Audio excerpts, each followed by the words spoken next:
Quero um coração igual ao teu, quero tua mente, meu Deus.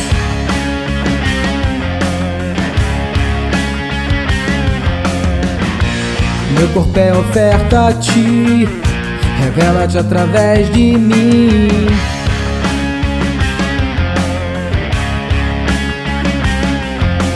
Vos preparai, pra brilhar a luz de Cristo na escuridão. Oh, vos preparai,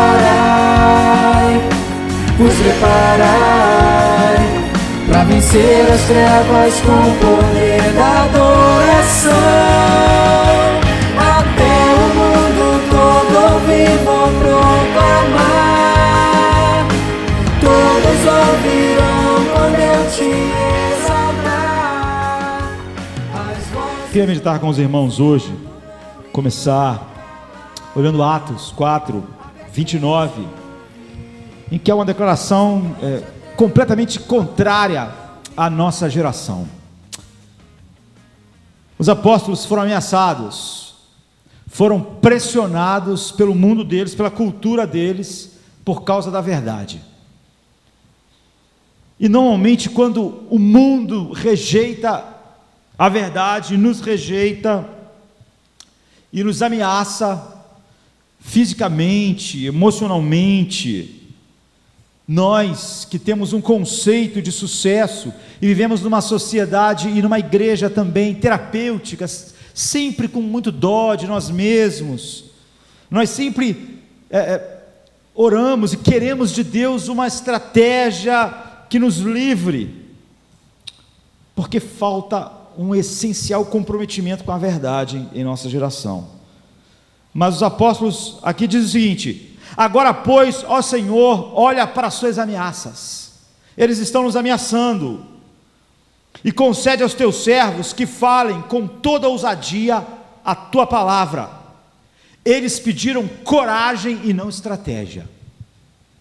Nós sempre achamos que precisamos de uma nova estratégia para a geração que a gente vive, porque o mundo não está aceitando, e porque nós esperamos que as pessoas gostem do Evangelho de nós, esperamos ter um sucesso, esperamos não sofrer, e isso denuncia o nosso comprometimento frágil com a verdade. A nossa geração não está comprometida com a verdade, então nós queremos uma estratégia. A quantidade de livros que se vende com novas estratégias de crescimento, mas eles oraram por outra coisa: Senhor, eles estão nos ameaçando, nos encha de coragem, para que nós possamos pregar a verdade, mesmo sobre a ameaça deles. Lutero dizia o seguinte: se você não precisa de coragem para viver o Evangelho, reveja o seu Evangelho.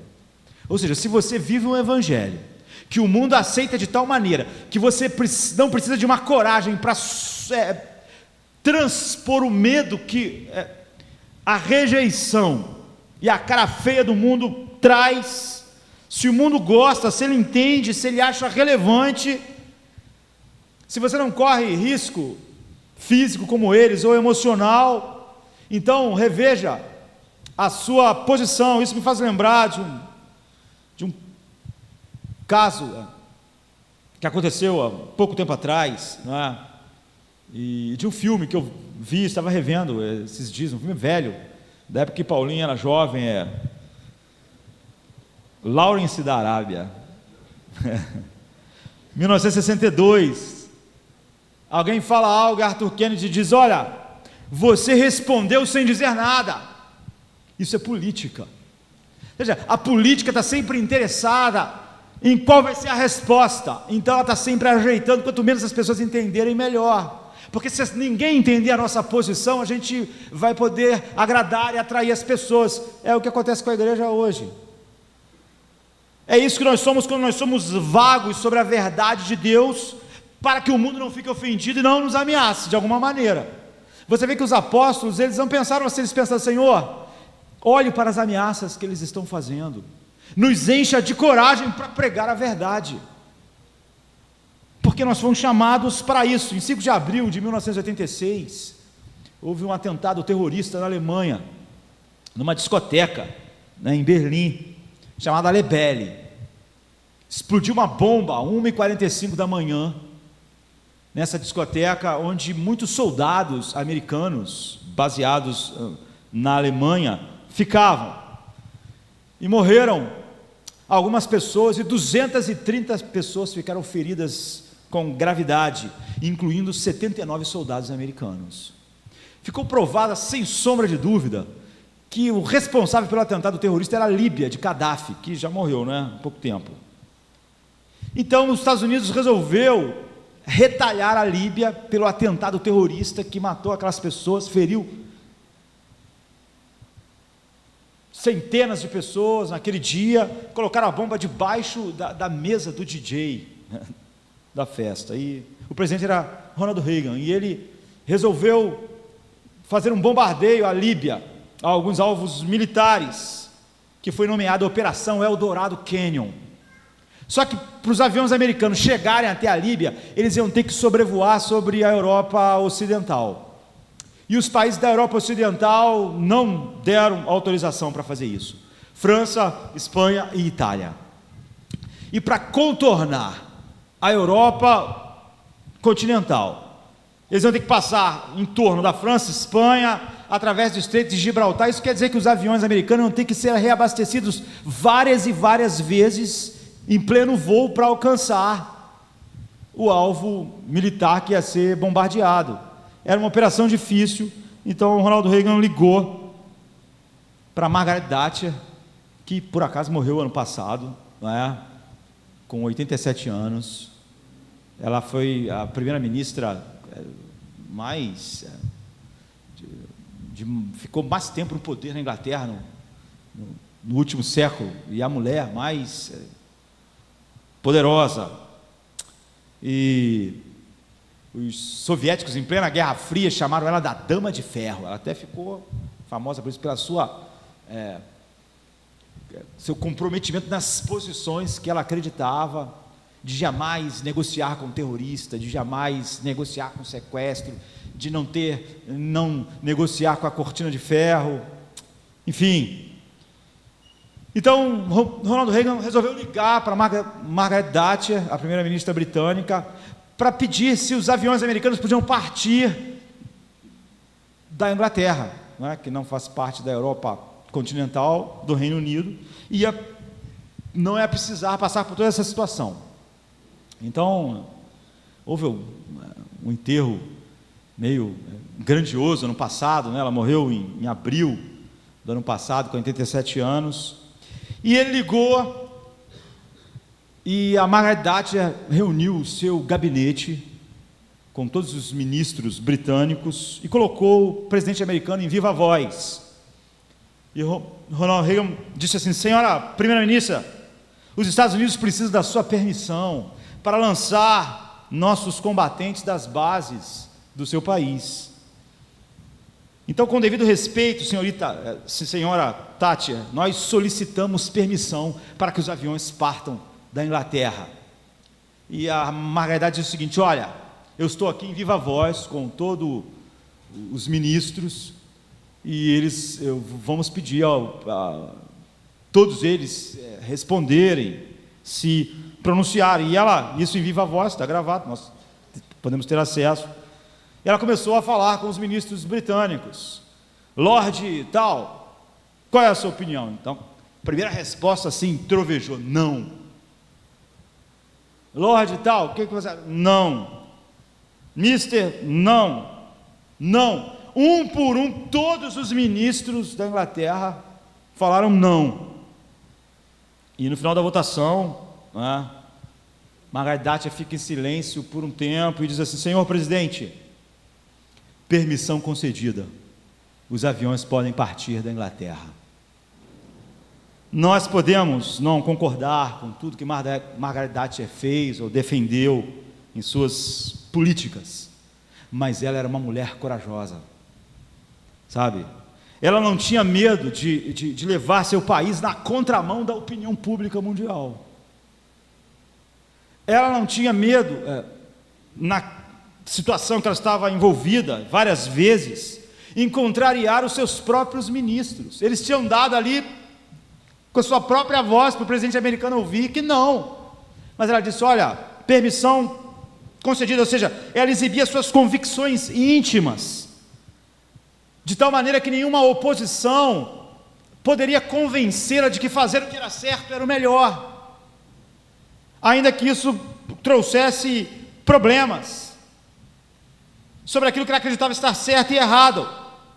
Se alguma vez na história nós precisamos ter coragem teológica, é o nosso tempo. Aquilo que Lutero disse: se o cristianismo que você vive não é necessário ter coragem, você vive tão em sincronia com a sociedade que você vive, com a sua cultura, que não é necessário ter coragem para viver para Cristo, você deve rever o seu cristianismo. A maior parte dos profetas de Israel não pregavam mentiras, eles simplesmente omitiam tudo que deixaria eles mal com os homens, com a sociedade. Então Martinho Lutero, ele disse: olha, se eu professar com a voz mais alta e mais clara, expondo cada porção da palavra de Deus, exceto precisamente aquele pequeno ponto que o mundo e a sociedade e o diabo estão naquele momento atacando, eu não estou confessando Cristo, apesar de estar ousadamente professando algumas verdades sobre Cristo. Onde a batalha se enfurece, é lá que a lealdade do soldado é provada. O soldado precisa ser constante em toda a frente de batalha. É uma completa desgraça se ele recua exatamente naquele ponto em que o inimigo está atacando furiosamente. Nós podemos fazer isso, nós podemos falar sobre algumas coisas, e aquilo que a nossa sociedade mais detesta, nós não falarmos. Mas Lutero disse: se você fez isso, você caiu da verdade. Naquele pequeno ponto, alguém me perguntou: por quê? Por que falar tanto sobre família, casamento homoafetivo? Por que falar sobre isso? E tem tantas coisas para nós falarmos. Porque a família está sob ataque. É óbvio que nós podemos falar sobre coisas que o mundo não vai nos achar tão retrógrados, atrasados e nos olhar tão furiosamente. Mas Lutero está dizendo: se naquele ponto em que o inimigo está direcionando toda a sua força, nós nos calarmos, se o soldado foge exatamente da onde a batalha é mais dura, então ele não é soldado nada. Ele quer mais estar. Nós somos desleais e nós mostramos uma verdadeira lealdade com a nossa sociedade, com a nossa cultura. Gente assim não precisa de coragem para viver para Deus. Os profetas precisaram de coragem para viver para Deus, porque a expectativa de vida de um profeta era muito curta, mas falso profeta nunca foi morto. Não porque simplesmente pregavam mentiras, eles escolhiam o que iam falar. Você vê, os apóstolos foram ameaçados, eles não oraram: Senhor, nos dê uma estratégia. Nós agora, Pai, vamos falar sobre ecologia, porque ecologia ninguém vai matar a gente. Ele falou assim: nos dê coragem para pregar a palavra. Eles podiam escolher, sei lá, falar sobre varrer as ruas do Império Romano, mas eles disseram: nos dê coragem para pregar a palavra, porque é da palavra que o Império Romano e os judeus odeiam. E nós precisamos de coragem. Não precisamos de coragem para falar de ecologia, mas precisamos de coragem para falar sobre a verdade de um Deus santo no mundo assim. Então eles declararam total lealdade a Jesus. Por que isso é fundamental? Em Mateus 10, 24 a 31, Jesus está nos encorajando a proclamar a verdade com clareza e com sinceridade, como os apóstolos. E Jesus está nos conclamando a fazer isso, seja a que preço for. Então a ideia principal de Mateus 6, 25 e 34, por exemplo, é a repetição disso, para que você não tema os homens. Não tema. Então no versículo 6, não tenham medo. No versículo 28, não tenha medo deles. No versículo 31, não tenham medo daqueles que podem matar o corpo. Não tenham medo, vocês valem mais do que muitos pardais. Jesus repete, não tenham medo, não tenham medo. É sobre isso que Lutero estava dizendo. Se você precisa de um evangelho, se você vive um evangelho, que você não precisa de coragem para enfrentar o medo, então você não está vivendo o evangelho. Se você vive um evangelho que o mundo acha relevante, interessante, reveja o evangelho que você está vivendo. E Jesus está dizendo a mesma coisa: não tenham medo. Não tenham medo, não tenham medo. Por quê? Jesus quer que nós sejamos corajosos. Por quê? Nós vimos os apóstolos orando lá em Atos 4, nos dê coragem, nos dê ousadia. Para quê? para pregarmos a verdade. Nós não precisamos de ter medo daquilo que o mundo acha relevante. Se nós abraçarmos uma agenda que o mundo possa dizer, isso aí é legal, então por que nós precisaríamos ter coragem? Para que nós oraríamos, Senhor, nos encha de coragem? Para que eles orariam? Para que Jesus nos chamaria a não ter medo, se tudo que nós disséssemos e dissermos seja um eco da agenda que o mundo tem? Se os apóstolos pensassem, o que os romanos gostam? Qual é as demandas da cultura romana? Vamos falar a respeito disso. Então eles não precisavam ter esse pedido, nos dê coragem e ousadia, mas eles dizem, Senhor, olha as ameaças, nos dê ousadia para pregarmos a palavra. Eles não precisavam de ousadia, sabe, para defender algumas agendas que não podem até não ser erradas, ser até certas, mas não ofendem o coração do homem natural, e não são a causa pela qual Deus deixou o seu trono no céu e veio aqui morrer. Então o que Jesus está dizendo é o seguinte: aquilo que é sussurrado no ouvido de vocês, aquilo que é dito num culto como esse, aquilo que eu falo para vocês no quarto de vocês, aquilo que vocês meditam em casa, proclamem nos telhados. Jesus tem algo bem específico em mente: sentir medo das ameaças, mas não sentir medo e prosseguir com coragem. Por quê? Porque nós falamos uma agenda que o mundo acha boa e relevante. Não, ao contrário, ele diz assim no versículo 27 e 28, o que eu lhes digo na escuridão, falem à luz do dia, o que é sussurrado em seus ouvidos, proclamem nos telhados, não tenham medo. Qual é o tema? O medo destacado por Jesus nessa passagem é: falem às claras aquilo que eu falo com vocês em seus lares, falem às claras aquilo que a palavra de Deus tem incutido na mente de vocês. Falem às claras, falem nos telhados, falem para o mundo, falem para a sociedade. Se houver risco disso causar problema para vocês, não tenham medo, mas vocês não podem ouvir o que eu digo na escuridão, ou seja, num ambiente como esse, na casa de vocês, e simplesmente ficarem com isso. Vocês vão ter que falar no telhado. Não tenham medo de falar às claras, nem em público, o que eu ensinei a vocês, mesmo que isso custe a vida de vocês. É sobre isso que Jesus está falando em Mateus 6, em Mateus 10. E junto com isso Jesus dá incentivos, como aqueles, exatamente para esses homens que lá em Atos 4 vão orar, nos dê ousadia. É como se eles estivessem lembrando tudo que Jesus disse para eles, e estão orando, nos dê ousadia, para agora nós pregarmos a verdade. Então Jesus nos dá motivos para não termos medo e proclamarmos a verdade. Jesus disse que o mundo nos aceitaria se nós fôssemos como o mundo, mas nós não somos, ou não devemos ser. No meio da igreja surgiu durante os últimos anos uma coisa muito engraçada. As pessoas dizem: se nós parecêssemos mais com Cristo, o mundo aceitaria o Evangelho. Essa é a mais absurda de todas as mentiras. Quanto mais alguém se parece com Cristo, mais o mundo vai odiar ele.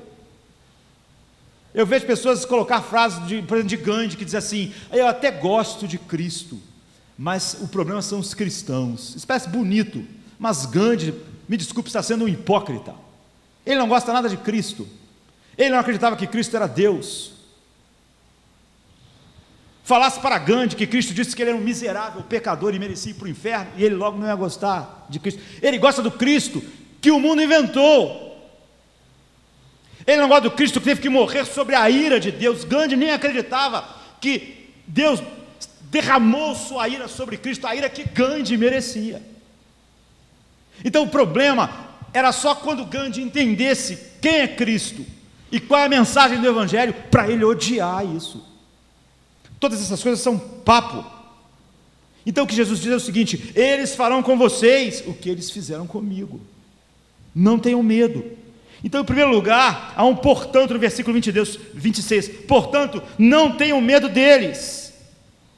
E ele diz: da onde deve originar-se a ausência do medo? Ele diz assim: se o dono da casa, que foi eu, foi chamado de Beelzebu, quanto mais os membros da família. Ou seja, se vocês têm medo de serem chamados de demônios, Beelzebus, não tenham medo, porque eles me chamaram de Beelzebu.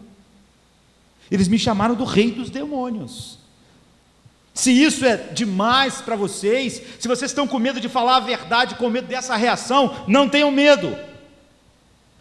Agora, como essas palavras podem nos ajudar a não ter medo? O raciocínio de Jesus é o seguinte: o tratamento rude que vocês vão receber do mundo falando a verdade não é inesperado, não é aleatório. Ao contrário, é o mesmo tratamento que eu recebi no mundo. Então é por isso que os apóstolos estão orando: Senhor, nos dê ousadia para pregar a verdade. Olhe para as ameaças que estão sendo feitas. Então o que Jesus está dizendo é o seguinte para nós aqui nessa primeira questão: é não tenham medo dos rótulos que vão atribuir a vocês por falarem a verdade. Me chamaram de Beelzebu. Se chamarem vocês de dogmático, puritanos, paroleiros, como chamaram Paulo, quem é esse paroleiro? Se chamarem vocês de irrelevantes, não se assustem, porque se o mestre foi chamado de Beelzebu, por que vocês se assustariam? Ele está dizendo o seguinte: o incentivo é o seguinte: esses nomes ligam vocês a mim. Foi assim que eu fui tratado. Eu fui chamado de Beelzebu. Quando chamarem vocês de irrelevantes, ignorantes, estúpidos, puritanos, por causa da verdade, esses nomes ligam vocês a mim. Em segundo lugar, há um pois no meio do versículo 26. Portanto, não os temais, pois, esse é o segundo motivo para você não ter medo. Não há nada encoberto que não venha a ser revelado, nem oculto que não venha a ser conhecido. Essas palavras nos ajudam a não ter medo da verdade, não ter medo de proclamar a verdade. De que maneira? Garantem para nós o triunfo final. Jesus está dizendo: um dia o mundo inteiro vai saber que o que vocês proclamam é a verdade, que eu sou a verdade. Mesmo que isso agora gere rejeição, talvez considerem vocês demônios, como me chamaram de Beelzebu, tentem enterrar vocês, fingir que vocês não existem, tenham homem proclamar a verdade, porque no final, toda a verdade será revelada. Esse é um incentivo maravilhoso, toda a realidade vai passar a ser conhecida por todos os homens. Então não importa se Paulo está sendo chamado de paroleiro, ou se os apóstolos estão sendo ameaçados, eles pedem: nos dê ousadia para pregar a verdade. Em segundo lugar, em terceiro lugar, ele diz assim: não tenham medo, porque no máximo que pode acontecer com vocês é vocês serem mortos. Eu não sei se isso é consolo para a maioria de nós hoje em dia, mas ele está dizendo: não tenham medo por isso. No versículo 28, não tenham medo dos que matam o corpo, mas não podem matar a alma. Ele está dizendo: olha, ao viverem para a verdade no mundo, a pior coisa que o mundo pode fazer a vocês é matar vocês, matar o corpo de vocês, mas nada. É fácil nós nos desviarmos. Muitas pessoas falam assim: olha, Jesus veio salvar não só a nossa alma, mas também nosso corpo. Nós temos que enfatizar o corpo, mas na verdade nós sabemos que o nosso corpo não vai ser salvo nesse mundo. A grande tragédia dos homens hoje é a sua alma. Para nós mesmos, Jesus está dizendo: não tenham medo se alguém matar vocês. O máximo que eles podem fazer é matar o corpo de vocês. Porque o que aproveitaria um homem ganhar o mundo inteiro e perder a sua alma? Ela está segura. O que daria um homem em resgate por sua alma? Ele diz em Marcos 8, 36 a 38. A alma de vocês vai permanecer intocada e feliz. Então não tenham medo. Não tenham medo de viver a verdade, porque o máximo que pode acontecer é matarem vocês e nada mais. Então ele diz: se vocês tiverem que ter medo de alguma coisa, tenham medo daquele que depois de matar o corpo pode jogar a alma no inferno. A esse eu digo, a esse temeis. Ninguém pode fazer mal a vocês matando o corpo de vocês. No máximo vai, eu diria, despachar a alma de vocês para o paraíso. É por isso que sobre a ameaça de morte, os apóstolos não oraram: Senhor, nos dê uma estratégia para o mundo gostar de nós. Eles pediram: nos dê ousadia para pregar a verdade. Eles estavam com essas verdades em suas mentes. E Jesus depois diz a outra coisa: até o cabelo da cabeça de vocês estão contados, então não tenham medo, sejam corajosos, falem às claras o que eu falei para vocês em particular, o que vocês aprenderam na palavra. Falem nas faculdades, falem nos empregos, falem no meio da sociedade. O mundo não vai gostar. O mundo tolera todas as coisas, menos a verdade do cristianismo. O mundo fala em tolerância, menos com a verdade de Deus. Então o versículo 30 ele diz assim: não tenham medo, porque até o cabelo da cabeça de vocês estão contados. Ou seja, o sofrimento que vocês vão experimentar não vai ocorrer por desinteresse de Deus. Não é porque Deus não está vendo, não é porque Ele não prestou atenção, porque Ele tem uma atenção tão grande que chega a separar os fios de cabelo de vocês e saber quantos tem. Então, se vocês chegarem a ser mortos, não é porque Deus não está olhando, não está vendo, não tenham medo. Ele está perto, não é porque Ele abandonou vocês, Ele está interessado, Ele zela por vocês. Tenham ânimo e falem a verdade, não tenham medo. E Ele diz: nenhum dos cabelos de vocês vai cair por terra sem o consentimento do Pai de vocês, como nenhum pardal cai. Então finalmente Ele diz: não tenham medo, porque Deus não permitirá que aconteça algo a vocês que não esteja dentro do seu propósito. No 31, vocês valem mais do que muitos pardais, e no entanto, nenhum pardal cai morto sem Ele consentir. Nenhum deles cai no chão sem o consentimento do Pai de vocês. Então o argumento de Jesus é o seguinte: Deus governa o mundo nos mínimos detalhes, nos pardais, no cabelo de vocês. Se vocês pregarem, o máximo que pode acontecer é alguém matar vocês, mas saibam que com isso, não é porque Deus deixou vocês, não é porque Deus não está interessado, não é porque Deus não está envolvido.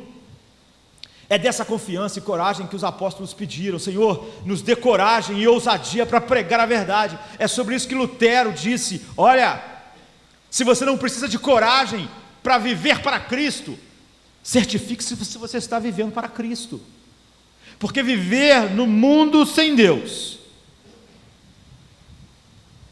no mundo hostil à verdade, às vezes que a mente do homem é inimizade contra Deus. Imagine a cultura produzida por essas mentes. Então, não tenham medo de enfrentar os homens, é o tema de Jesus, vale para hoje, e Ele dá motivo para nós obedecermos com alegria e termos coragem. Isso é importante porque nós temos sido levados pela tendência atual, que nos convence a manter um silêncio pacífico, enquanto a verdade de Deus é atropelada no mundo. Nós tentamos falar só sobre as coisas que o nosso mundo possa olhar para nós, gostar de nós e nos achar relevantes. Para isso nós não precisamos de coragem, nem de ousadia. Nós precisamos do oposto, de covardia e do completa falta de amor à verdade. Jesus está chamando esses discípulos dizendo: sejam corajosos, não tenham medo dos homens. Então Ele diz no versículo 34: não pensem que eu vim trazer paz à terra, mas não vim trazer paz, mas espada, não a espada de aço para nós empunharmos, mas a espada da verdade, que dá vida a todos aqueles que creem. É isso. Amem a verdade, proclamem a verdade em cima do telhado, ou seja, de maneira mais pública possível, que o mundo inteiro saibam a verdade que está na mente de vocês. Não faça da mente de vocês um esconderijo da verdade sobre a vida, sobre os Deus, sobre o pecado, sobre a santidade, sobre o casamento, sobre a glória de Deus, sobre a impiedade dos homens. Não deixe essas verdades ocultas na mente de vocês. Proclamem elas em cima dos telhados. Para isso, vocês precisam não ter medo. É por isso que os apóstolos oraram agora, Atos 4:29, pois, ó Senhor, olha para as suas ameaças e concede aos teus servos que falem com toda ousadia a tua palavra. Eles então não pediram: Senhor, nos dê uma estratégia, vamos levantar a ideia aqui em Roma, de reciclagem de papel. Mas ninguém precisa de coragem para isso, querido. Isso é bonito. Essa é a nossa fuga. Nós queremos fazer coisas, e até devemos reciclar nosso papel, né? Somos bons cidadãos, mas não se engane. Nós estamos aqui para com ousadia falar a verdade, e não importa quanto papel você recicle, quando você falar a verdade para o mundo, a reação é essa. Você precisa de coragem. Não tenha medo, não tenha medo. Se eles me chamaram de Beelzebul, se chamarem de vocês, não tenham medo. Não tenham medo. O máximo que eles podem fazer é matar vocês. Se eles odiaram a mim, eles vão odiar vocês, não importa. Não Ele está instruindo os 12 para, como nós, serem enviados para o mundo. Essa, em última instância, é o que eles vão enfrentar depois da sua ressurreição. Um mundo hostil à verdade, um mundo hostil a Deus. Então eu quero me concentrar nos momentos que nós temos, já gastei 25 minutos, num só versículo. Eu quero depois falar sobre todos esses versículos em outro dia. Mas todo esse que Jesus fala, ele começa com um versículo. Eu quero falar só a respeito dele nos próximos minutos. Ele diz assim para eles, vê se isso é lá incentivo missionário. Ele diz assim: porque eu envio vocês como ovelhas para o meio de lobos. Você fica animado, querido? Você fica animado a ouvir isso? Agora preparei vocês, vocês são ovelhas, eu vou mandar vocês para onde?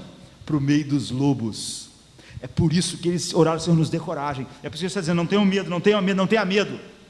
Essa é a situação. Essa é uma afirmação interessante. Sabe, eu não sou especialista em ovelha, mas eu li o suficiente. E lobos, sabe? Ovelha é um bicho desamparado, sabe? Ele não tem nenhuma... Ovelha é o bicho mais estúpido que existe. Ele não tem nenhuma arma de defesa, nenhum coice assim que os outros... Não tem nada. É cheio de estupidez, dependência. E é um animal tímido. Na verdade, a ovelha se assusta tão facilmente que às vezes um coelho pula e a ovelhada sai toda correndo. E cai em abismo, morre. Isso é inacreditável, não é? São animais nervosos, tensos, sabe? Tende a sair correndo por qualquer razão, porque tudo para eles é perigoso. Eles não têm nenhuma capacidade de defesa, são totalmente indefesos. Eles não têm armas. Eles são uma bola de pelos, de lã. E a única coisa que eles têm é fugir, mas só que eles não foram feitos como animais velozes, como antílopes, sabe, que correm rápido. Eles não, eles são gordos, e as 4 patas deles são fininhas, eles não são rápidos. A lã cresce. Eu li um livro de Philip Keller sobre o Salmo 23, o livro é interessante porque ele fala só sobre o Salmo 23, e ele é um pastor, foi pastor durante muito tempo na África do Sul, de ovelhas, e é um pastor. Ele disse: a ovelha precisa ser protegida de tudo. O pastor, no caso ele, quantas vezes ele dizia: eu tenho que ir na frente, tirando as ervas daninhas da frente do rebanho, porque elas são vulneráveis a qualquer coisa, os espinhos, as coisas, elas não têm proteção, elas são vulneráveis aos parasitas, que se prendem ao corpo delas, e elas logo ficam doentes. Elas são vulneráveis aos insetos, às moscas. Há uma espécie de mosca que perturba as ovelhas. Ele diz que é terrível, que a ovelha é um animal que fica tão perturbado com esses enxames de moscas, que algumas ovelhas batem com a cabeça na pedra para assustar as moscas até que morrem. Você já viu isso? É a ovelha, por causa do aborrecimento que aquilo causa a elas. E essas moscas, quando pousam nelas, colocam seus ovos nos seus olhos, e elas ficam cegas. Então elas tendem a qualquer coisa a sair correndo, e uma ovelha prenha, sempre que corre, ele diz, perde o bebê, a ovelhinha. E além disso tudo, há predadores, animais selvagens, que gostam da sua carne, e o pior deles, ele diz, é o lobo. Ele diz que numa noite, um lobo matou 292 ovelhas, porque elas não têm defesa, elas correm para cá, correm para lá, elas não têm direção. O lobo matou uma, não comeu, matou a outra, matou tudo. Elas são assim.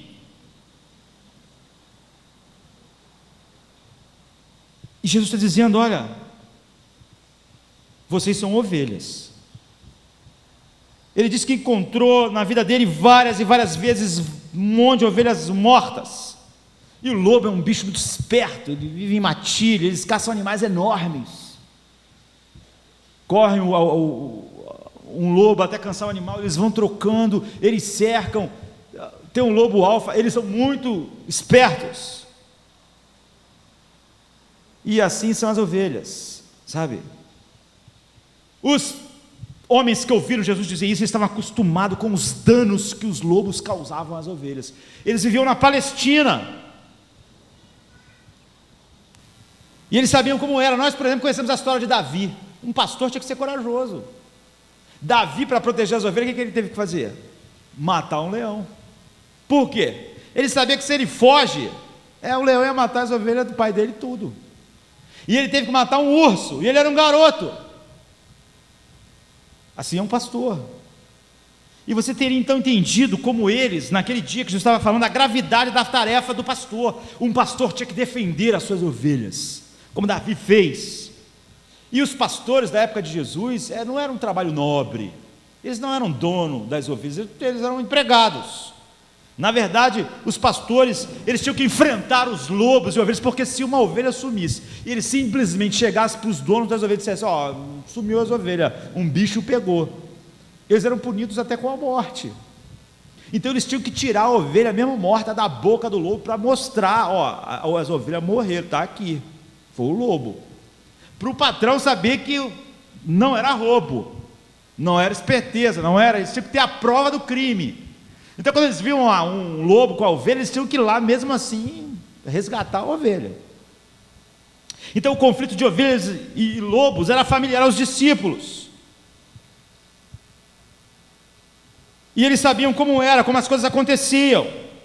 E isso não é emocionante de ouvir do seu mestre dizer: estou mandando vocês numa missão. Todo mundo, vamos ouvir. A questão é a seguinte: eu vou mandar vocês como ovelhas para o meio de lobos. Você ficaria animado, querido? Sabe? Você se empolgaria? Eu fui chamado para isso, Deus está me chamando para ser uma ovelha no meio de lobos. Isso é maravilhoso por um lado, porque a Bíblia diz que Jesus é o bom pastor, e Ele conhece as suas ovelhas, e as suas ovelhas ouvem a sua voz. E João 10 fala sobre isso: ninguém as tirará das minhas mãos, não é? Eu lhes dou a vida eterna, ninguém pode arrebatar. O meu Pai, que é maior do que tudo, me deu elas, o meu Pai guarda elas. É o que Ele tinha dito para eles ali: olha, ninguém pode fazer mais do que matar vocês, mas não podem tirar. Às vezes os lobos estão entre nós, amigos, sabe? Por exemplo, em Atos 20, 29, Paulo diz assim aos pastores da igreja de Éfeso: eu sei que depois da minha partida lobos cruéis vão entrar no meio de vós, e não pouparão o rebanho. Sabe esses lobos que saíram matando, como eu disse, é isso. Mas não é sobre isso que Jesus está falando aqui agora. Ele está falando sobre nós irmos para o mundo, para o meio da nossa cultura. Em Romanos 8,36, Paulo diz: nós somos entregues à morte todos os dias, e somos considerados como ovelhas no matadouro. Ou seja, cristãos são como ovelhas no matadouro, são como ovelhas enviadas para o meio de lobos. Em Mateus 7,15 fala sobre lobo com pele de ovelha, mas não é nosso tema hoje. Mas a Bíblia nunca fala sobre ovelha com pele de lobo, para se disfarçar. Os lobos estão lá fora, Jesus está dizendo, e vocês, indefesos como ovelhas, eu estou enviando vocês para o meio dos lobos, e é assim que vai ser. Vocês vão ser vítimas em meio a esses lobos tantas vezes. Francamente, isso seria suficiente para apavorar todo mundo. Isso não parece com o evangelho que é pregado hoje. Francamente, ele está dizendo: vocês vão ser indefesos diante do poder do Império Romano, do ódio dos judeus, do ódio do mundo, como ovelhas são para com os lobos, cruéis e perversos. Então Mateus 9,38, Jesus está dizendo, sabe, ele às vezes fala do mundo, de um mundo de pessoas sem Cristo, sem Deus, que eram como ovelhas sem pastor. Mas você vê, ele está usando de maneira diferente as figuras. A ovelha é um animal indefeso. O mundo, num sentido, é como ovelha diante dos poderes do pecado e de Satanás. Ou seja, não tem como se defender. Mas aqui, o mundo é que são os lobos. Nós temos que sempre, na palavra de Deus, entender que as figuras devem estar dentro do seu próprio contexto. Aqui, o mundo são os lobos, E apesar de nós sermos indefesos, em João 10 a Bíblia diz: o bom pastor dá a vida pelas suas ovelhas, ou seja, ele vai nos guardar. O máximo que eles podem fazer é matar vocês, mas vocês estão seguros. Para mim, a honestidade de Jesus é refrescante, abençoa a minha alma, sabe? Jesus não estaria bem em nossos púlpitos, porque há muita honestidade nele. Ele vai enviar homens, ele nos chama e nos envia, mas é tão honesto. Hoje o Evangelho chama as pessoas, mas nós não queremos falar sobre arrependimento, confissão de pecado, impiedade, se humilhar, fome e sede de justiça, porque isso não é relevante para o mundo. Nós não falamos sobre o senhorio de Cristo, sobre a obediência, sobre o caminho estreito, sobre a ira de Deus, sobre o custo, sobre o preço, sobre ovelhas sendo matadas, levadas ao matadouro, sobre ovelhas sendo mandadas para o meio dos lobos. Nós, quando falamos para as pessoas pregar o Evangelho, nós falamos assim: você precisa compartilhar o Evangelho. Parece uma coisa assim, sabe? Como compartilhar simplesmente pão. Mas Jesus está dizendo: eu envio vocês como ovelhas no meio de lobos. Nós não somos honestos como Jesus foi. Ele está dizendo: olha, há lobos ferozes lá fora, há lobos furiosos, e eu estou querendo enviar ovelhas para lá. Tem voluntário aqui? É isso, eu vou enviar vocês dessa forma. Mas nós queremos ganhar um mundo falando sobre felicidade, conforto, riqueza, progresso, ambição, porque isso é relevante para o mundo. Diga para alguém sobre ser feliz e o mundo diz: olha, você não precisa de coragem para falar sobre felicidade, nem de ousadia para falar sobre conforto, riqueza, progresso e ambição. Você não precisa orar como ele: Senhor, nos dê ousadia para pregar a verdade. Agora, se você for enviado como ovelha no meio de lobos, você precisa. Então Jesus ofereceu dificuldades, morte, e é por isso então que eles oraram: agora pois, ó Senhor, olha para as suas ameaças e concede aos teus servos que falem com toda ousadia a tua palavra. É por isso que nós estamos aqui. Eles não pediram: nos dê uma estratégia para o mundo gostar de nós, e nós não sofremos de maneira nenhuma. Então é por isso que Lutero disse: se você não precisa de coragem para viver para Deus, você não está vivendo para Deus, não neste mundo. Só no céu você vai poder viver para Deus sem estar enfrentando constantemente a ojeriza que a mentira tem para com a verdade de Deus. Agora, nós bem que podemos viver no mundo sem nos sentir ameaçados, porque nós podemos apresentar um evangelho que até Gandhi gosta, simplesmente uma ideia pacifista. Nós podemos usar falsos pretextos, mas o que nós ganhamos? Nós obscurecemos o caminho da verdade, obscurecemos o Evangelho. Nós vamos tomar da Santa Ceia, nós estamos falando que alguém foi colocado numa cruz, seu sangue foi derramado por causa da ira de Deus, por causa da impiedade dos homens. Mas hoje, as pessoas que estão andando num caminho largo, no meio da igreja, estão achando que estão indo para o céu, porque poucos ouviram de fato sobre ovelhas sendo enviadas para o meio de lobos, homens tendo que ter coragem para viver para Deus no mundo. Mas quando Jesus chamou, ele iniciou dizendo: vocês podem ser rasgados como ovelhas no meio de lobos. Não é fácil, eles não vão concordar. Acreditem, a mente do homem é inimiga da verdade de Deus, e quando a verdade for colocada, você pode ter, sei lá, colocado água encanada no mundo inteiro, potável para o mundo inteiro, mas quando você começar a falar sobre a verdade de Deus, e sobre o pecado do homem, e sobre a santidade de Deus, então essas pessoas não vão gostar.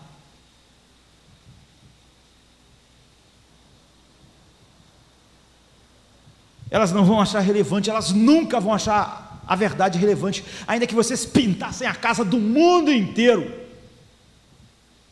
ainda que vocês dessem, sei lá, um iPad para cada um carro para cada um, as pessoas iam gostar. Mas quando você começasse a falar a verdade, eles não iam gostar. Não há nada que faça a mente natural gostar da verdade, vocês estão aqui para isso, então eu mando vocês como ovelhas. Vocês não vão ser relevantes no mundo. Isso me faz lembrar Giuseppe Garibaldi, um homem que é um herói na Europa, aqui no Brasil. Nasceu em 1807, morreu em 1882, com 70 e poucos anos, não é? E ele se envolveu em várias guerras para libertar a Itália, Roma, e depois ele veio para o Brasil, e está aqui envolvido na Revolução Farroupilha, e há uma brasileira que virou heroína na Itália também, aqui, porque casou com ele, Ana Maria de Jesus, mas ela é conhecida como Anita Garibaldi, não é? E ele se envolveu em 1000 guerras, eu acho até incrível o cara ter morrido na casa dele lá, velho, porque ele só se meteu em guerras ruins, em guerras em que ele era fraco, com um grupinho fraco, contra poderes terríveis. E quando Roma foi cercada, e como parecia que não havia nenhuma possibilidade de continuar aquela guerra, e era de fato impossível vencer, ele disse assim para os homens que ele convocou para a guerra: eu não ofereço pagamento, eu não ofereço quartel ou comida, o que eu ofereço para vocês é fome, sede, marcha forçada, batalha e morte. Mas os que amam esse país, não com lábios, mas com seus corações, me sigam. Ele só tinha para oferecer aquelas pessoas fome, sede, marcha forçada, batalha e morte. Churchill, depois de Dunkerque, ele disse o seguinte: eu não tenho nada para oferecer. Se alguém está esperando que eu possa oferecer alguma coisa para você se confortar, eu não tenho nada para oferecer. Eu só tenho para oferecer sangue, suor, sofrimento e lágrimas. Mas vamos lutar contra a tirania. Sangue, suor e lágrimas. O outro só tinha para oferecer fome, sede, marchas forçadas. Da mesma forma, Jesus está dizendo: eu só ofereço a vocês agora sangue, suor, lágrimas, sede e morte. Eu mando vocês como ovelhas para o meio de lobos. E assim como eles trataram o mestre de vocês, vão tratar vocês. A vida é dura. Se nós queremos viver para Deus, ele está dizendo, no mundo consagrado à mentira. E o apóstolo Paulo disse para o jovem Timóteo: você pode dizer, então por que nós podemos viver tão confortavelmente? Porque Jesus tinha dito para nós: não tenha medo, falem em público o que eu falei para vocês em segredo, falem nos telhados. Se nós não fizermos isso, nós estamos protegidos. Mas Paulo diz assim em 2 Timóteo 3,12: todos os que querem viver piedosamente em Cristo serão perseguidos. Todos.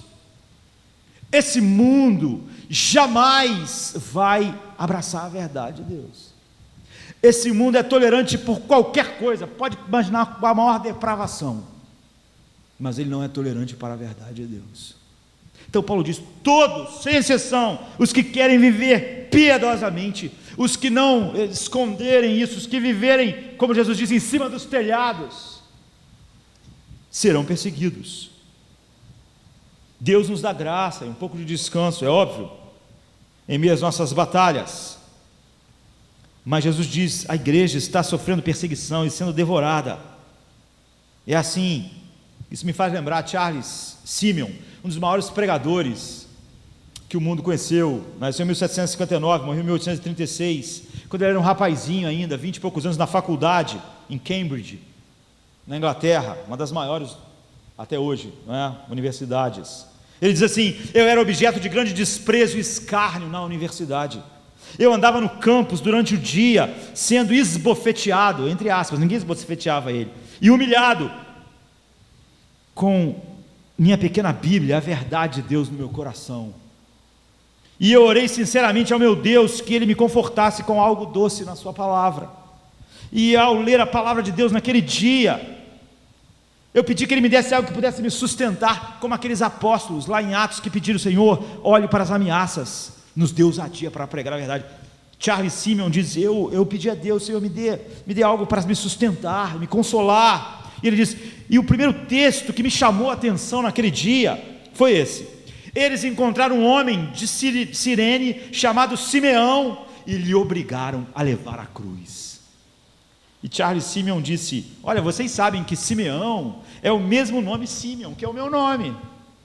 Eu achei isso maravilhoso. Isso era uma grande palavra de instrução, um toque abençoável e de incentivo, ter a cruz da vergonha de Cristo sobre mim. Eles obrigaram Simeão a levar a cruz, e o meu nome é Simeon, e esse agora é o meu privilégio. Deus está mostrando que o que eu estou aqui experimentando em Cambridge, na universidade, é a mesma coisa que ele experimentou. Estou levando a cruz, estou levando o vitupério de Cristo. Ele diz: foi o suficiente, porque a partir daquele dia eu poderia pular e cantar de alegria, como aquele a quem Jesus estava honrando com a participação em seus sofrimentos.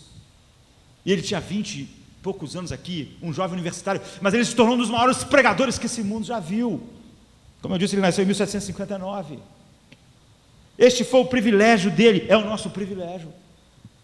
Nós oramos como os apóstolos: Senhor, olha para as suas ameaças e concede aos teus servos que falem a tua palavra com ousadia para esta sua sociedade. Então Jesus disse: eu vos envio como ovelhas. Quem são os lobos? São os homens, os seres humanos. É verdade que a palavra de Deus diz em Efésios 6,12: porque não temos que lutar contra a carne, nem contra o sangue, mas sim contra os principados, contra as potestades, contra os príncipes das trevas deste século, contra as hostes espirituais da maldade nos lugares celestiais. Agora, você pode não entender o que está acontecendo aqui. Essa é a verdade no ponto final da nossa batalha. Nós lutamos contra as hostes da maldade. Por quê? Porque esse mundo jaz no maligno. Essa cultura, a vida como o mundo a vê. Mas não é porque você pode lutar contra isso lá no seu quarto fazendo uma oração. Por quê? Porque a oposição, o desprezo. Por exemplo, Charles Simeon estava dizendo assim: eu era esbofeteado e humilhado. Por quem? Por algum principado? Por algum espírito que ele via? Pelas pessoas em Cambridge, pelos universitários, pelos professores. Jesus diz: eu envio vocês para o meio de lobos. Que lobos? Homens. Jesus foi pregado numa cruz por quem? Por homens. Ele foi chicoteado por quem? Por homens. As pessoas disseram: se você é filho de Deus, desça da cruz. Quem disse isso? Homens. Porque a inclinação da carne é inimizade contra Deus, pois não é sujeita à lei de Deus, nem na verdade pode ser. Romanos 8,7. Nós temos lutar contra o inimigo demoníaco? Sim. Contra Satanás? Sim. Contra o príncipe da potestade das trevas? Sim. Contra o governante deste mundo tenebroso, como Paulo diz? Sim. Porque ele está por trás do sistema. É sobrenatural? Sim. É infernal? É demoníaco? Sem dúvida. Mas ao longo dos anos, dos séculos, o povo de Deus tem sido abatido como ovelhas no meio de lobos. Os santos têm sido presos, crucificados, queimados em fogueiras, apedrejados, como Estevão, decapitados como Paulo, crucificados como Pedro, por homens.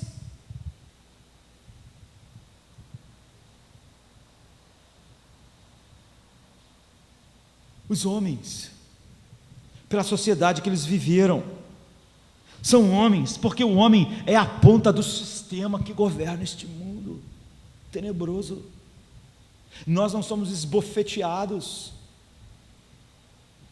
e devorados sem esse elemento. Então Mateus 5, 10, 11 diz: bem-aventurados os que são perseguidos por causa da justiça, bem-aventurados vocês serão quando vos injuriarem, vos perseguirem e disserem todo mal contra vós por minha causa. A suposição de que nós lutamos contra potestades e que os homens e a sociedade que nós vivemos, nós podemos lutar pela verdade de braços dados com o mundo, é algo completamente oposto ao que a Bíblia diz. Em meio a essas pessoas que estavam vindo, um era lobo, Judas. Quem traiu Jesus? Um homem. O traiu com um beijo. É isso. Quem entregou Jesus ao assassinato? Quem escarneceu dele, colocou uma coroa de espinho, bateu nele. Homens, homens! Então ele diz no versículo 17 desse texto: acautelai-vos, porém, dos homens, porque ele vos entregará ao sinédrio. O problema não é só o sinédrio, os homens vão entregar vocês ao sinédrio e vos açoitarão nas sinagogas. Mateus 10, 17. Eu não quero que você esqueça que nós pregamos a verdade exatamente para que os homens sejam alcançados pela verdade, e é por isso que os apóstolos estavam dizendo: oh Deus, nos dê ousadia para pregar a verdade, porque só a verdade pode salvar o homem. Ou como a Bíblia diz: faça o bem a todos os homens, especialmente aqueles que são da família da fé, mas não fiquem chocados quando são criticados e maltratados pelos homens por causa da verdade. Não tentem buscar uma estratégia, porque não existe estratégia quando você colocar a verdade lá. O que Jesus diz é: não tenham medo, não tenham medo, não tenham medo. E nós vimos os 5 motivos que ele deu. Não se surpreenda quando você for maltratado na universidade, na vida, se você viver para a glória de Deus e o mundo souber a verdade que Deus te disse na escuridão. Jesus diz para aquelas pessoas: não mantenham na escuridão o que vocês ouviram. O que vocês ouviram sussurrar na vida de vocês, falem nos telhados, tornem público. Vocês são a boca de Deus no mundo que é inimigo de Deus. Não se surpreendam então, sabe, quando vocês, sei lá, perderem o namoro por causa da verdade, perderem o emprego por causa da verdade, perderem o nome por causa da verdade, chamarem vocês de Beelzebub por causa da verdade, retrógrados, ultrapassados. Não tenham medo quando lá em Cambridge, Charlie Simeon, aquelas pessoas maltratarem você. Não tenham medo, você está carregando o meu vitupério. Agora você diz assim: pastor, isso é comum? Lógico que é comum. Paulo diz: todos os que querem viver piedosamente serão perseguidos no mundo, todos. Jesus diz a mesma coisa aqui no versículo 22: sereis odiado de todos por causa do meu nome. É o contrário do que as pessoas dizem: se o nome de Jesus, se nós fôssemos mais fiel ao nome de Jesus, nós não íamos ser odiados, o mundo ia entender. Não, Jesus está dizendo: sereis odiados de todos por causa do meu nome. Não é, o que ele está dizendo é o seguinte: não é isolado, é o normal. Todos se referem ao ser humano. É óbvio que todo mundo não me odeia, mas também todo mundo não me conhece, nem o que eu prego. Talvez todo mundo ouvisse, não é? Mas o todo aqui não é todo assim.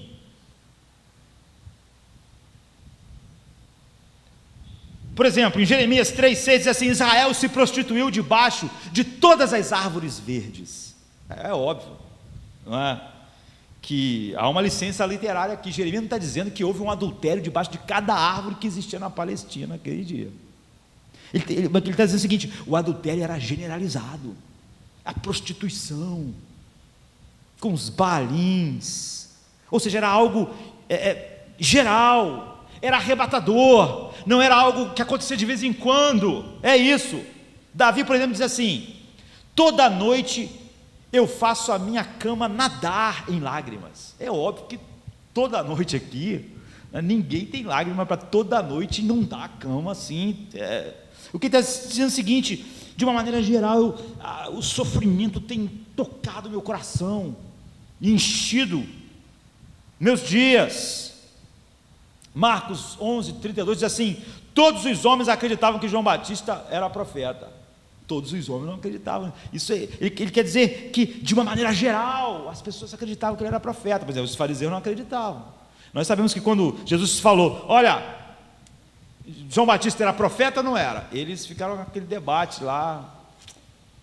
Muitas pessoas não criam.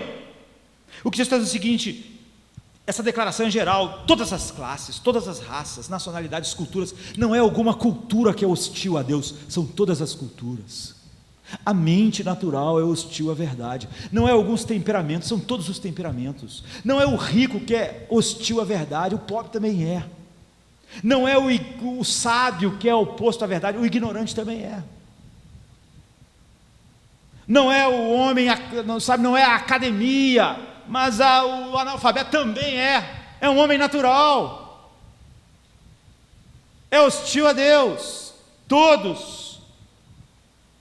Ele está dizendo, eu não estou falando só sobre os judeus, os romanos vão antagonizar vocês, e os gregos, e os pagãos, todos quando ouvirem a verdade, serão como lobos, olhando para ovelhas. A mesma simpatia que o lobo tem pela ovelha, o mundo vai ter pela verdade que vocês vão pregar. Então eles estão orando, Senhor, nos dê ousadia, como tu disseste, que nós não devemos ter medo, para que nós não tenhamos medo. É assim que as pessoas reagem, a não ser quando nós alteramos a verdade para acomodar ao nosso mundo, em vez de enfrentar os homens. Então o Evangelho, como nós pregamos o Evangelho hoje? Mas o Evangelho bíblico começa com o quê? Que o homem está perdido. É sobre isso que os apóstolos estavam orando. Nós temos que pregar a verdade de Deus ao mundo. Paulo começa dizendo assim, porque a ira de Deus se revela do céu contra toda a impiedade dos homens. Não é assim que começam as classes de evangelismo. Nós falamos, tente achar uma coisa legal que as pessoas gostem, para você começar a falar alguma coisa que as pessoas achem relevante. Mas é aqui que começa, um homem vai ter que ouvir o seguinte: a verdade sobre você, como sobre mim, como sobre todos os homens, é que Deus colocou uma criação maravilhosa diante de você, mas você não glorificou a Deus, e você deu toda a honra à criação e não ao Criador, e Deus entregou à nossa sociedade, você, eu, todo mundo, as nossas próprias concupiscências, e essa é uma manifestação da ira de Deus, e você não espera que alguém ache isso relevante. Quando você pregar o arrependimento, que o reino está próximo, Jesus disse, vocês vão ter que confrontar as pessoas com o pecado delas, a sociedade com o pecado delas, para que o Evangelho seja uma boa nova, para que a cruz tenha sentido, para que a minha morte tenha sentido na mente deles, para que a ira derramada sobre mim faça sentido na mente do mundo. E quando vocês confrontarem um mundo cego para a sua própria maldade, eles vão reagir como lobos, a não ser que eles sejam transformados em ovelhas. E é assim que ele recrutou aquelas pessoas para o ministério. Vocês são como ovelhas enviadas no meio dos lobos. Elas não vão compreender a verdade, então elas vão deturpar e vão chamar vocês de Beuzebu, como me chamaram. E você tem que aceitar isso como parte da vida que vocês vivem para a minha glória. Às vezes o sofrimento físico é mais fácil de lidar com a angústia emocional e mental. Por exemplo, olha para 1 Coríntios 4, o apóstolo Paulo está falando sobre essa mesma coisa que os apóstolos falam lá em Atos 4, e o que Jesus está falando aqui no nosso texto, e ele diz assim no versículo 9, porque eu tenho para mim, olha o apóstolo está dizendo, eu tenho a impressão para mim que Deus, a nós apóstolos, nos pôs por últimos, como que condenados à morte, pois nós fomos feitos espetáculos para o mundo, para os anjos e para os homens. Nós somos loucos por amor a Cristo, nós somos fracos, nós somos vis. Até a presente hora nós estamos sofrendo fome, e nós estamos sofrendo sede, e nós estamos nus, e nós estamos recebendo bofetadas, e nós não temos pousada certa, e nós nos afadigamos, nós trabalhamos com nossas próprias mãos, e nós somos injuriados todos os dias, e nós bendizemos, e mesmo assim nós somos perseguidos, e nós sofremos, nós somos blasfemados, e rogamos, e até o presente momento nós somos tratados como o lixo do mundo, e como a escória da sociedade. Você definiria um apóstolo assim? Mas essa é a definição do maior apóstolo que esse mundo já viu. Nós somos considerados o lixo do mundo, nós não somos relevantes, nós sofremos bofetadas. Você sente isso como um chamado, um recrutamento? A igreja chamaria as pessoas assim hoje, Você gostaria de ser nomeado para a morte todos os dias? Que você fosse um espetáculo para o mundo? Que você fosse visto como tolo, como o apóstolo Paulo diz, nu, esbofeteado? Paulo está dizendo: bem-vindo ao chamado missionário, bem-vindo à missão de pregar a verdade ao mundo. Mas essa é a única verdade que pode salvar um homem, é a única verdade que pode exaltar o nome de Deus, fazer Cristo, magnificar o valor de Cristo no meio do mundo. Deus nos fez um espetáculo. O termo que o apóstolo Paulo usa aqui é extremamente interessante. Um general romano, quando ganhava uma batalha, ele trazia toda sorte de riquezas que ele capturou, e ele trazia o melhor do exército inimigo, o rei, e ele fazia um desfile nas ruas de Roma, e esse desfile era chamado de triunfo. Então o general entrava em Roma, o exército romano não era permitido entrar em Roma, a não ser em ocasiões especiais, e o exército entrava em Roma, e ele fazia um desfile, trazendo toda aquela riqueza, e lá atrás do desfile, via os poderosos, os grandes soldados, os generais e os reis que eles tinham capturado, algemados, sendo levados até a arena onde eles seriam mortos. Essa é a palavra que Paulo usa: nós somos um espetáculo para o mundo. Nós somos como aqueles homens algemados no final do triunfo romano, exposto à ignomínia, levados para a morte. Nós somos levados à morte todos os dias. Nós somos como ovelha levados ao matadouro. Nossa marcha parece uma marcha marcada pela desgraça. Nós somos nomeados para a morte. O apóstolo Pedro diz a mesma coisa. Paulo diz no versículo 10, nós somos loucos por causa de Cristo. Eles acham que nossa mensagem é uma tolice. No versículo 11, nós somos fustigados. A palavra que ele usa é esmurrado.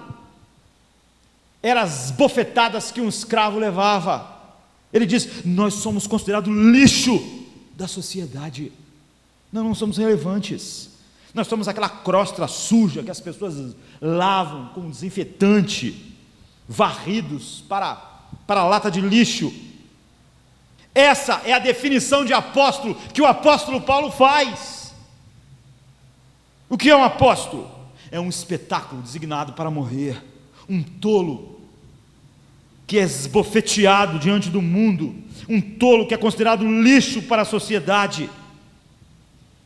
Nós somos ovelhas no meio de lobos. Quem são os lobos? Os homens. O versículo 18 lá de Mateus diz, sereis levados perante governadores e reis por minha causa, sereis odiados de todos, por causa do meu nome. É óbvio que, como Gandhi, todo mundo diz que Jesus é maravilhoso, só até você explicar o que Jesus veio fazer nesse mundo, e o que a vida dele significa, que ele é Deus, que o homem está debaixo da ira de Deus, que ele veio morrer por causa da impiedade dos homens, porque por tudo aquilo que o homem faz, o homem merece a perdição, e logo, homem nenhum acha Jesus relevante, nem o Evangelho. O espírito de lobo em todos os homens, todos nós, antes de nascermos de novo, hostil a Deus, se manifesta. Mas Jesus está dizendo, entendam, vocês, essa crueldade não é por causa de vocês, a hostilidade do mundo à verdade, não tem nada a ver com vocês. Sereis odiados por minha causa, a verdade é a minha mente, a verdade não é um livro, a verdade é a mente de Deus, é a revelação da mente de Deus, é isso que está sendo odiado. O que é odiado nesse mundo é a minha mente. Não é porque realmente odeiam vocês, mas porque me odeiam. É por isso que me pregaram na cruz. Quantas vezes eu descesse no mundo dos homens, quantas vezes eu seria morto, porque a luz veio ao mundo e os homens amaram as trevas. Então no versículo 22 ele diz novamente, sereis odiados de todos por causa do meu nome. Nome aqui significa tudo que Jesus é como quando nós oramos no nome de Jesus, pelo que ele é, pelo que ele fez. Vocês vão ser perseguidos por isso, por causa de mim. É por isso que os apóstolos oraram: nos dê ousadia para pregar a verdade para os romanos, gregos e judeus. Se você não revelar Cristo, você jamais vai ser perseguido. Se você revelar o Cristo que o Gandhi disse que é um cara legal, você também não vai ser perseguido. Se você mostrar um Deus compreensivo para com o pecado do homem, um Deus que não se ira, então, nada disso diz respeito a você. Mas Paulo, que diz nós somos o lixo do mundo, é porque ele disse: Cristo vive em mim, não mais vivo eu. Essa hostilidade não é contra mim. Então ele diz assim em Gálatas 6,17, eu já estou encerrando: eu trago no meu corpo as marcas de Cristo. Paulo está dizendo o seguinte: Paulo era uma pessoa cheia de cicatrizes visíveis. Uma surra romana deixava um homem com cicatrizes para o resto da vida, quando ele não morria. Paulo recebeu isso mais de uma vez. Ele foi apedrejado até tantas pedradas, até ficar igual morto. Ele foi chicoteado, foi espancado, ele foi violentado pela multidão. O corpo dele, quando as pessoas olhavam para Paulo, viu um homem cheio de cicatrizes feias. Ele diz: eu trago no meu corpo as marcas de Cristo. Porque as marcas de Cristo, ele está dizendo, essas marcas não foram de raiva contra mim. Eles não me odiavam quando eu era o Saulo de Tarso, o grande fariseu. Eu era admirado. Eu fui o fariseu dos fariseus, eu fui hebreu dos hebreus, eu sou da tribo de Benjamim, eu fui honrado no mundo, eu fui respeitado. Ninguém me odiava. Um ou outro podia odiar, como todo ser humano tem problemas, mas o mundo de maneira geral me admirava. Essas marcas e cicatrizes, essa oposição é a Cristo, não é a mim. Assim que Cristo começou a viver em mim, isso começou. Então essas cicatrizes não são minhas, porque se fosse por causa de mim, seriam as minhas marcas, mas eu trago em mim as marcas de Cristo. Essas bofetadas e chicotadas foram em mim só porque eu era o agente da verdade, mas a ideia era acertar a verdade, a mente de Cristo. Uma vez que eles não podiam atacar Cristo fisicamente como fizeram, eles atacaram o seu emissário, que era eu. Finalmente cortaram a cabeça de Paulo. E o que ele diz em Colossenses 1,24? Eu preencho o que resta das aflições de Cristo na minha carne. Ou seja, essas aflições não são minhas, porque essa hostilidade não é contra mim, é contra Cristo. Eu levo os golpes que são direcionados a Ele, e isso é a minha honra. É o que Charles Simeon falou. Quando eu descobri isso, então lá eu andei em Cambridge, e aquilo não era contra Cristo, e era uma honra levar o vitupério de Cristo. É isso que nós declaramos quando tomamos da Santa Ceia. Nós somos o corpo de Cristo. Então quem agora recebe as bofetadas? Nós, o corpo de Cristo, no mundo. E por que então nós insistimos em pregar a verdade? Porque só a verdade pode libertar o homem, só a verdade honra a Deus. E Jesus veio ao mundo e disse: eu vim ao mundo dar testemunho da verdade. É por isso que em vez de nós pedirmos uma estratégia para o mundo gostar, nós oramos: Senhor, nos dê ousadia para pregarmos a verdade. É por isso que Lutero disse: ainda que haja a mesma quantidade de demônios, aonde eu vou ter que falar diante da oposição do mundo, que há nas telhas da casa daquela cidade, das casas daquela cidade, eu irei, e eu terei que falar. Essa é a verdade. Que Deus tenha misericórdia de mim. Paulo disse: olha, eu trago as marcas, as bofetadas não foram para mim. Então não é algo pessoal, no sentido de que o problema é o apóstolo Paulo, o problema é Cristo.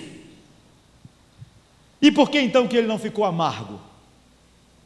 Ele diz, ele ora assim: para que eu possa conhecê-lo, e o poder da sua ressurreição, e a comunhão dos seus sofrimentos. Eu oro para que eu possa ter comunhão com Cristo em seus sofrimentos.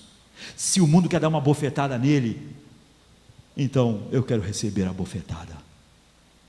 Eu quero ter comunhão nos sofrimentos de Cristo. Esse é o amor que o novo coração tem. Isso é ser o corpo de Cristo. Paulo realmente estava identificado com a possibilidade de ser punido, não pelo que ele fez, mas por causa da mente de Deus. Jesus é quem? É a exata expressão de Deus Pai. Se a mente natural é hostil a Deus, ela é totalmente hostil a Cristo. Então ela é hostil a mim, diz Paulo. E é uma honra. Pedro acha a mesma coisa, ele diz assim: se vós sois reprovados por causa do nome de Cristo, bem-aventurados sois, pois o Espírito da glória de Deus repousa sobre vocês. Então, quando você proclama a verdade de Deus num reino, e em mentes, e numa sociedade que jaz no maligno, naturalmente o homem vai se rebelar, te colocar no ostracismo, te criticar, te condenar, te acusar. E se você não achar que as bofetadas para Cristo é uma honra, você não entendeu o Evangelho, e nem a dignidade do Cordeiro de Deus. Por quê? Porque você se alegra dele ter recebido as bofetadas da ira de Deus por você, e de alguma maneira não é uma honra a você levar as bofetadas que o mundo quer dar em Cristo. Porque você acha maravilhoso ele ter sofrido no seu lugar, você que não merecia nada no seu inferno, e não acha uma grande honra sofrer por causa do nome de Cristo. É não ter entendido o Evangelho. É por isso que Jesus disse: eu envio vocês como ovelhas no meio de lobos. Como ovelhas vocês não têm defesas, vocês dependem de mim. Eu posso permitir que esses lobos ataquem vocês, despedacem vocês, mas não temam, porque o máximo que eles podem fazer é matar o corpo de vocês. Até o cabelo de vocês está contado. Vocês estão nas minhas mãos, eu lhes dou a vida eterna, ninguém pode tirar isso de vocês. Vocês são meus. Paulo diz: isso me enche de honra. Porque eu não sofreria, porque eu não traria no meu corpo as marcas de Cristo. Então o objetivo de Mateus 10, 24 a 31 é nos encorajar a proclamar a verdade com clareza em cima dos telhados, sem esconder aquilo que nós achamos que vai ofender, porque nós sabemos que isso é que o Espírito Santo usa para regenerar e salvar o homem que nós queremos ver salvo. Seja qual for o preço, Jesus diz: não temam. Então, por exemplo, em Mateus 6, 25, 34, como nós lemos, ele diz no versículo 26, não tenham medo. E no 28, não tenha medo deles. No 31, não tenha medo dos que matam o corpo. Não tenha medo dos que... não tenham medo, vocês valem mais do que muitos pardais. O objetivo é claro: sejam corajosos. Então Lutero diz: se você vive um evangelho que não precisa de coragem, reveja o evangelho que você está vivendo. E é por isso que aqueles apóstolos, em vez de orarem naquele dia, que foram ameaçados, como está em Atos 4, 29, por uma estratégia para o mundo gostar, ou então pensar: que tal nós pensarmos numa estratégia para a cidade, que a cidade ache que fique tão interessada por isso, que quando a gente fale sobre a ira de Deus, eles não fiquem muito bravos. Isso é patético. Nós devemos ser uma bênção para a nossa cidade como bons cidadãos, mas é patético pensarmos que nós podemos escamotear a verdade com esses subterfúgios, sabe, fúteis para a mente natural. Olhe para Jesus. Ninguém tinha curado pessoas como ele, multiplicado pães e ressuscitado mortos. Mas quando ele expressou a verdade que ele é, o mundo o odiou. É patético achar que alguma coisinha que você possa fazer vai fazer a mente natural não odiar a verdade. Isso é medo. Medo de ser chamado de Beuzebu, de sofrer, de trazer no corpo as marcas de Cristo. Medo que Charles Simeon venceu. O nosso chamado é aquele que Garibaldi fez. Olha, eu só posso prometer marcha forçada, morte, batalha. Mas se vocês amam, venham comigo. Paulo diz: eu quero conhecer mais de Cristo, eu quero ter comunhão com os seus sofrimentos. Aquele que sofreu tudo por mim, eu que não merecia nada. É uma honra ser esbofeteado no mundo. Nós somos considerados o lixo do mundo. E o que importa? Então depois eu quero falar sobre os outros versos desse grande texto.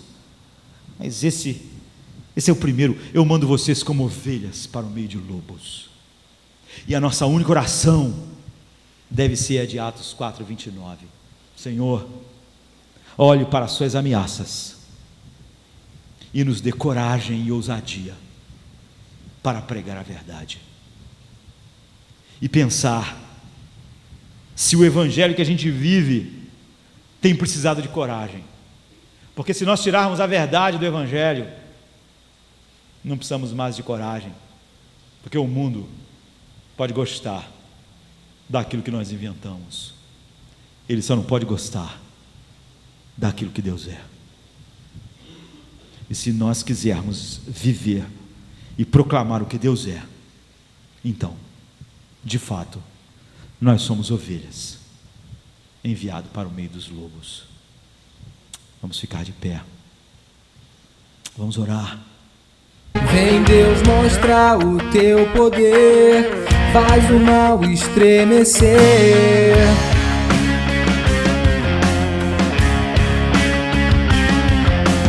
Que a santificação seja o nosso pendão. Vos preparai, pra brilhar a luz de Cristo na escuridão. Oh, vos preparai, pra vencer as trevas com o poder da adoração. Até o mundo todo ouvir vou proclamar, todos ouvirão quando eu te exaltar. As vozes no deserto não irão calar, até Cristo vir, se encante até o mundo ouvir. Oh, oh, oh, se encante até o mundo ouvir. Oh,